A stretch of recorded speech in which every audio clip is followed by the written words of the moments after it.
Hey folks, if you're a junior in high school or a sophomore or a freshman and you're wondering and worrying how the COVID admission virus and its repercussion are going to affect you specifically through your college chances and choices next year, then folks, you are in good number. I am Rob Franek. I'm Editor-in-Chief here at the Princeton Review. If you've been following our COVID-19 series, you will know that I scrammed from New York City, my home, and I'm here in my mom's house, Safe Harbor in northern New Jersey, and we are tackling questions and subjects that come up directly from students through our social channels. So today's subject is applying to college in the future, what you need to know. Folks, this is an awesome topic and we're going to hit it in a couple of different ways. We're going to talk about it through what's happening now, what's happening in the future, and how do you put your best foot forward. So, starting off here, folks, we understand that the education picture today is a sobering one. If you're in high school, but all K-12 schools, where many K-12 schools across the country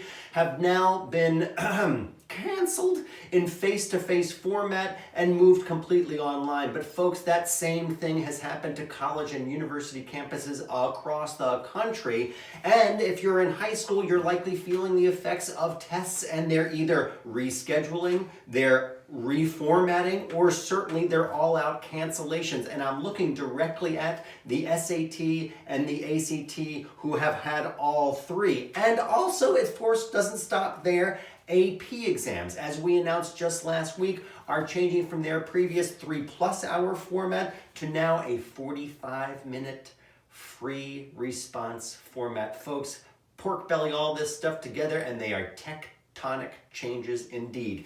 But here's the thing, we have to look at this through a couple of different lenses. What this means for you now and how it can help or hurt your future. So let's talk about it. And we're going to talk about it again through a college admission lens. Folks, if you've heard me speak before, I do a lot of talks in high schools across the country or here on YouTube, you will know the answer to this question. What is the number one most important piece of information that any admission counselor or admission committee on the college side of the fence will focus on when they evaluate your application? Folks, the answer is always going to be your high school GPA. So that's where we're going to start. It is the most important piece of information on your college admission application because it answers this question for admission teams across the country. And the question is, did you challenge yourself in high school? Did you challenge yourself with regular level courses or advanced level courses or AP level courses or IB level courses? What were the opportunities that you had? And then obviously, what's your GPA after you take those courses?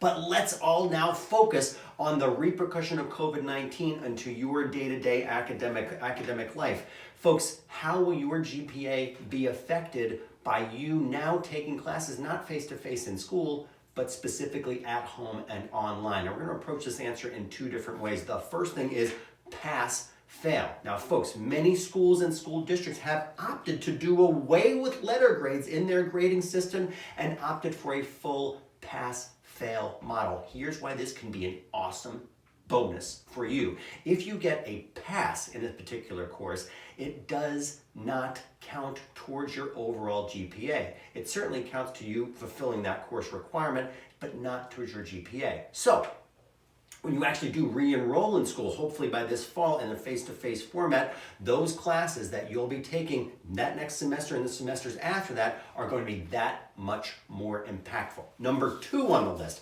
folks, colleges understand that this is a global pandemic. The experiences that you're having shifting from in-person classes to online classes don't just exist for you and your classmates. These are schools across not only the nation, but the globe. So folks, if your school has still opted to receive a letter grade for courses, and you've taken a dip in some way from an academic perspective, please know that colleges will factor that in. Folks, this is a process that we are all going through at the same time, academically and otherwise, and schools, colleges, and universities themselves are going to be certainly savvy to that moving forward. Now, the second most important thing from a college admission lens is going to be standardized tests. And folks, we're looking at the big two here, the SAT and the ACT, but we're going to look at AP exams and, of course, SAT subject tests. You will know that specifically for SAT and ACT courses or tests, that they're super important not only for academic admission, but also for scholarship dollars that so many students earn by combining that GPA with their overall SAT and ACT score results. But you'll know that the SATs were canceled throughout the spring. The next time you can take the SAT is in June. Same thing with the ACT canceled in the spring. The next time you could take it in June. Same thing with SAT subject test. The next time you could take it is June as well. So the question that we are hearing from lots of our students is this: what happens if I can't take these tests? And then a second question, what happens if I can't take that test as many times as I want to get my target score? Folks, we have a bit of solace, and we're going to answer that one in two ways. Number one, the College Board, who creates not only the AP exams, but all of the SATs, this week has committed to making those SAT tests available to students. And folks, they're getting very creative about the platforms that they're thinking they may use for this. There may well be an a school day administration of the SAT come fall. There may actually be an online or remote option for the SAT. So again, we're listening and wanting the College Board to give that information. You'll certainly hear it directly from us over this time as soon as we hear back from them. But I can't stress this enough. The SAT and the ACT combined with your GPA, not only it matters for an academic admission, but also scholarship dollars to attend schools.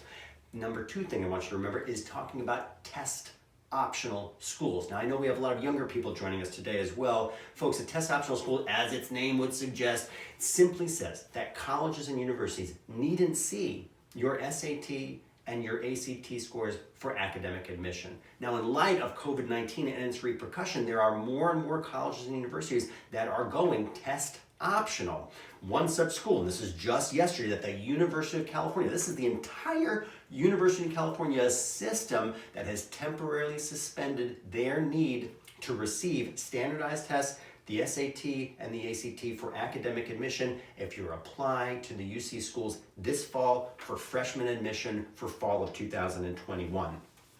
But folks, I've been a long-time test prep teacher. We have 4,000 teachers and tutors at the Princeton Review.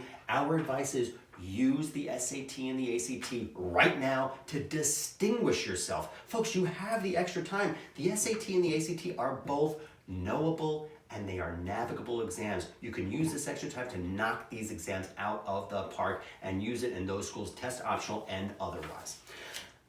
Number three on the list, and again, this is from a college admission perspective, folks, and this is so important, your list of extracurricular activities. Folks, your list of extracurricular activities and my list of extracurricular activities can never be the same because we're different people. And folks, that's the glory of the process, right? The admission process is a human process. But fast forward to COVID-19 and its repercussion. If you're a violinist, you can certainly practice at home in these COVID times, but you're likely not going to be able to perform in the orchestra this spring or this summer. Same thing if you're a basketball player. You can play in your backyard, but you're likely not going to go to any formal practices or games. Same thing for mock trial or Model UN or whatever you participate in. Folks, those extracurricular activities that complement what you're studying out in school and round out things that you love to do outside of the classroom are simply not going to be available in the same format for you. But here's the thing, folks, take solace. You can still keep those skills sharp, and please understand that schools are realizing, colleges and universities from an admission lens are realizing that you can't be penalized for not availing yourself of activities that you simply don't have an opportunity to take this spring. So we must have solace, at least in part, in this process. And I'm going to make a quick note here as well, because so many students have asked this question. The idea of awards that students will have received during the springtime of their year and any honors that they had received through high school. And some of those things are simply suspended as well. Again, we must take solace in the admission process. Those things that are out of your control, you cannot be penalized for them on your college admission application. Now, the better thing to focus on, what is in your control. Number one thing on your college admission application that is in your control right now is your college essay. Folks, use this extra time to outline, to do some drafts, to edit, to re-edit. You have the opportunity to do an awesome college essay, your awesome personal statement by taking the time to do it now. Same thing with your college interview. Folks, if you're applying to college over the next 6 months or a year of time, you're likely not going to have the opportunity to interview with an admission counselor or other anointed admission person face to face, right? But you are now experts out using online platforms, whether that be Zoom or Skype or anything else. Folks, you have the opportunity to sit down virtually as it is with an admission representative and to say to them, I think that I have found fit in myself, in your school. And folks, I've talked about this many times in the past. That's a powerful, powerful lever for a young person to engage in the college admission process. And folks, you have that opportunity and you have it now. Also, your letters of recommendation, your teachers that you've had in the classroom virtually or otherwise can still sing your praises in their letters throughout this, whether that's COVID-19 times or not. And the last thing on my list is demonstrated interest. Folks, demonstrated interest is nomenclature that you're going to hear if you're just starting the college process as well, but it's simply the interest that you show a school or schools consistently throughout the recruitment year. So how are you engaging with that school? Folks, in these COVID times, we have to engage virtually, but the truth is that there are so many ways to engage as a potential applicant to a school, virtually and otherwise. So virtually, you can take a virtual tour right now on so many different college campuses. Do it. We have a full and up-to-date list of those schools offering virtual college tours on PrincetonReview.com, which is our website. But they needn't stop there. There are many events that are happening this spring and certainly this summer for open house dates that are going to be completely online. Folks, you are well versed again in learning and communicating online and using those platforms to interact not only with faculty and administrators, but with current students at those schools. Folks, we at the Princeton Review, we have a full college admission team, and our advice to you is to use those opportunities and use them now. Okay, I'm going to end with this. There's a question that has continued to come up through our student queue, and here it is. How will colleges now evaluate me as a candidate? And folks, it's a good question because there's so much uncertainty in the college process now, specifically from colleges fearing that they're not going to have that full freshman class in their schools come late August or September of this year. So schools that might be in the Midwest that historically would have recruited students from far off places on the different coasts, or a school wherever in California that recruited students globally, those schools are fearing that many students might stay closer to home due to these COVID times for health and safety reasons. Folks, this can be an advantage to you. So if you have a dream school in your head, you might well be able to get into that dream school because of those shifting student populations due to these COVID times.